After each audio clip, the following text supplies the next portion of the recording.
Hello friends. From time to time, I like to give you a little sneak peek into our sewing squad, which is our monthly sewing membership where my members get exclusive access to different patterns every single month. But we also have a really amazing pattern library of the patterns that I've been sharing. Gosh, it's been over 2 years now since we've been doing this. And one of the patterns we've made are a really cute snowman. All of our members have access to patterns and corresponding classes every single month. You can see exactly how our courses go inside the membership.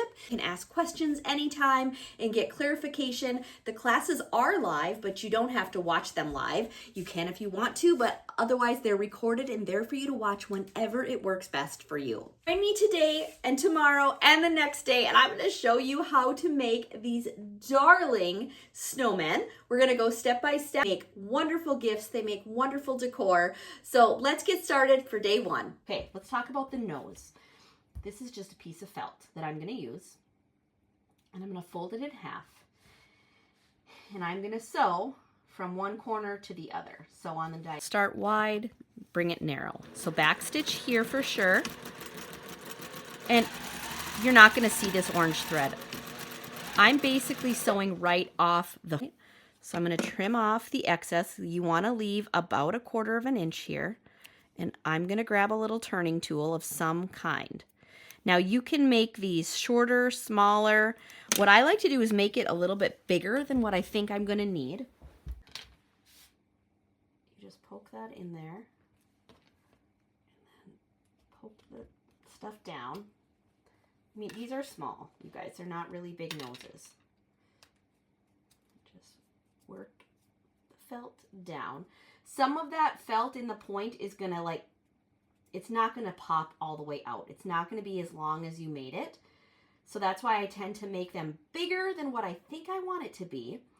Because what I will do is I'll push it out and, you know, that's about the perfect size. But sometimes I will trim off any excess here so that it's nice and flat right here. So if you have anything sticking out, trim it off. And then the excess felt that was left for the seam allowance kind of works as a filler.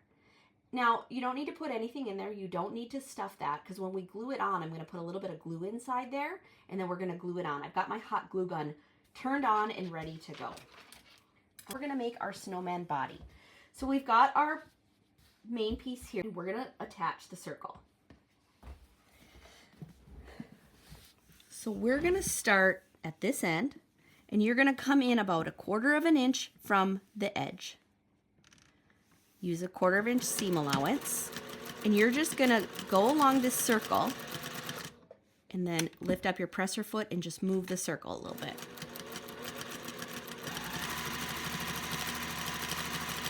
So all I'm doing is, as I'm sewing, I'm moving this circle to keep the edge of the circle lined up with the edge of the felt. And when you get to the point where it doesn't feel like it wants to match up, lift up your foot and just kind of pull it towards you.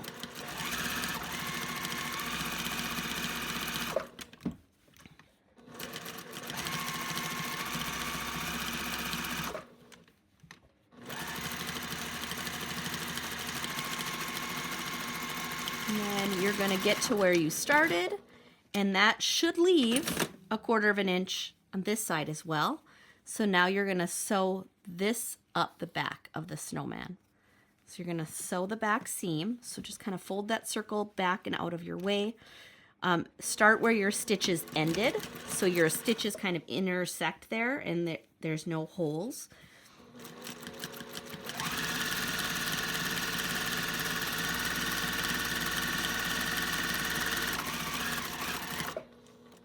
And you stitch all the way to the top. So that's your snowman body.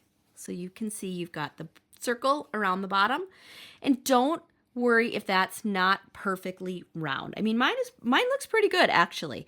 But there have been times it hasn't been perfectly round. You can snip into the circle if you want to. It helps your corners lay nicer. You don't have to do this step. I don't always do this. The felt kind of stretches and pulls a little bit as you're working with it. So this isn't always necessary, but if you're having trouble with your bottom looking nice and round, go ahead and snip those curves. It does help them lay a little bit nicer.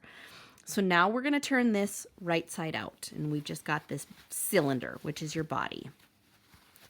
So I just use my fingers and press around the seam. Okay. And now we're going to just completely fold this right side out. All right, so that's the start of our snowman. It doesn't look like a snowman yet, but it will. So now what you're going to do, you're going to need about half a cup of rice. You don't need to measure. Just dump some in there. I'm going to add just a little bit more. This gives it some weight and stability, so it will stand up on its own easier. So you can kind of see that rice just sits in the bottom. Now, we're going to start to stuff this with our polyfill. And the thing is, you want to start with little bits of polyfill. You don't want to have too much.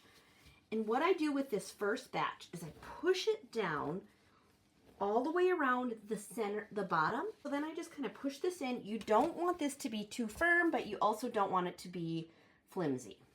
I know that's hard to just gauge, but I mean, it's squishy, but it's still holding its shape.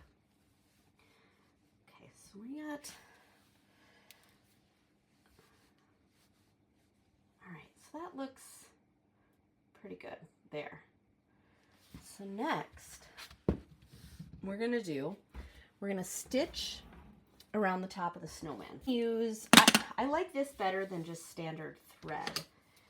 I'm just gonna cut a length of this, and I'm gonna use 3 strands. Okay, so just leave a tail, just thread your needle, and then you're gonna start at your back seam and go in. You're gonna go in and out all the way around. You're basically making a gathering stitch here. There's no real rhyme or reason. Your stitches are about 1/4 inch apart. You don't need to measure. This is not critical. You just want to make it small enough. This is how you're going to close the top of your snowman.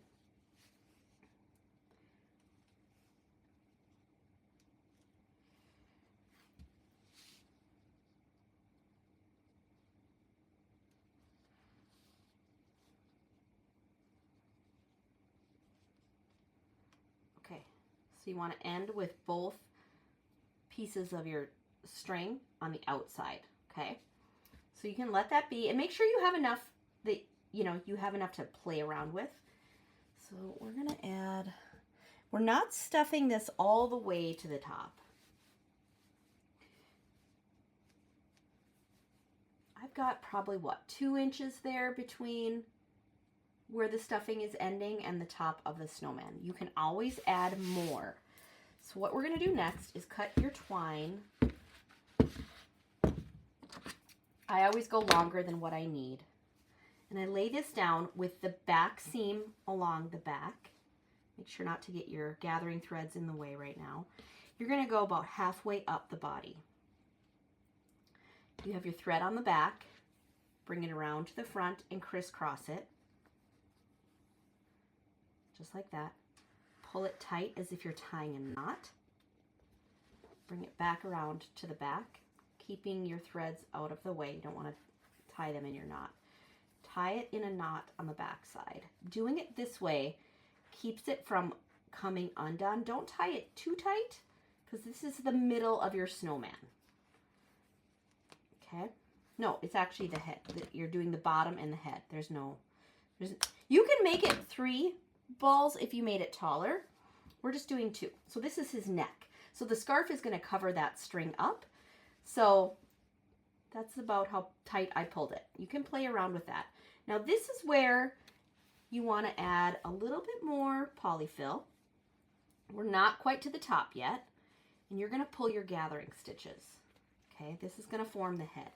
Now this is where I don't tie them yet. I keep adding polyfill until I'm happy with the roundness of the face and the firmness of it. I want a little bit more.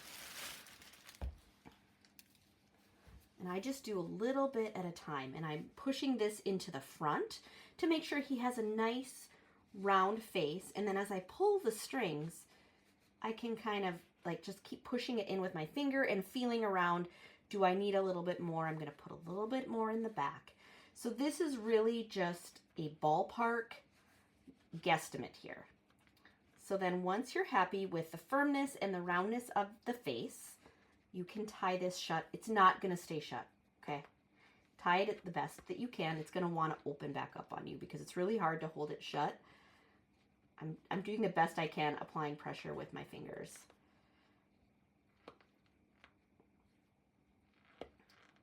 It's going to pop open a little bit, and that's okay. Don't worry too much about that. The nice thing is, and I tied it in a knot so it stays shut.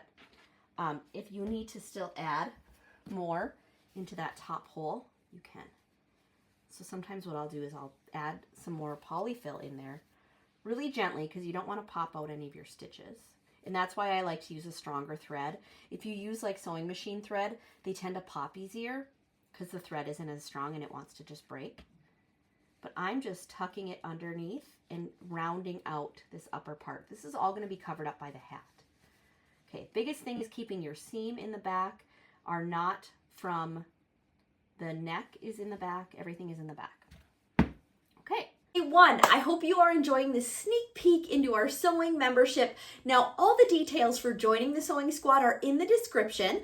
So go ahead, there's a link there. You can check it out. You can take advantage of all of the patterns we've got. You guys, I know there's well over 30 patterns and live classes in there for you to take when you want on your timeline. That's the great thing that I love about the Sewing Squad is that you're not required to do anything at any time. You can do it all when you want to, what you want to. There are no requirements at all. So head to the description for the link and check things out. We'd love to have you join us. Sure to come back tomorrow for day 2, and I'm going to show you how to make the cute hat and scarf.